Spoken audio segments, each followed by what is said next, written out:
নমস্কার, আমি আবির ভট্টাচার্য চক্রবর্তী। পেশায় শিক্ষিকা, থাকি ঝাড়গ্রামে। এখানে ওখানে নানা জায়গায় আমার নানা পত্রপত্রিকায় গল্প, কবিতা এসব ছাপা হয়। তো নিজস্ব সংকলন প্রকাশের ইচ্ছে থাকলেও কখনো সেভাবে ভেবে উঠিনি।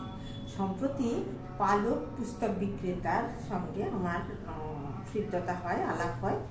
তো তিনি একদিন অঞ্জন দাদা প্রস্তাব দেন যে আপনি একটা সংকলন প্রকাশ করুন।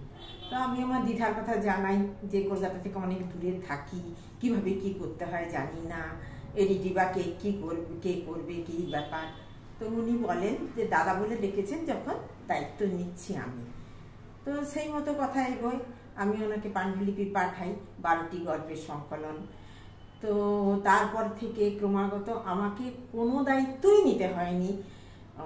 প্রচ্ছদ, বইটির সমস্ত কারুকার্য, প্রুফ রিডিং সব কিছুই তিনি একা করেছেন। তিনি একা হয়তো নন, তার টিম।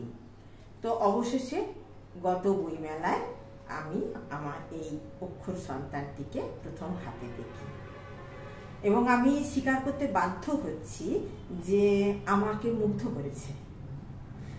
কোনো একেবারে অপরিচিত মানুষ যে এতটা দায়িত্ব নিয়ে একজন অনামী লেখকের লেখা প্রকাশ করতে পারেন, সেটা আমি কল্পনাও করিনি।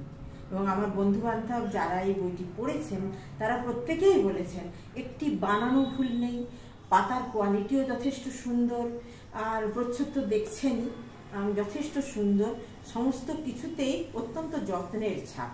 এবং সবচেয়ে বড় কথা যেটা, বিশ্বাসযোগ্যতা।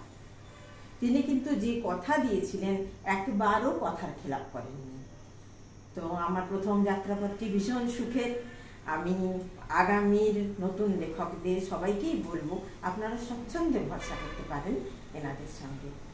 বইটি পড়ে দেখুন, আমার মনে হয় আপনারা সবাই সহমত হবেন। নমস্কার, ধন্যবাদ।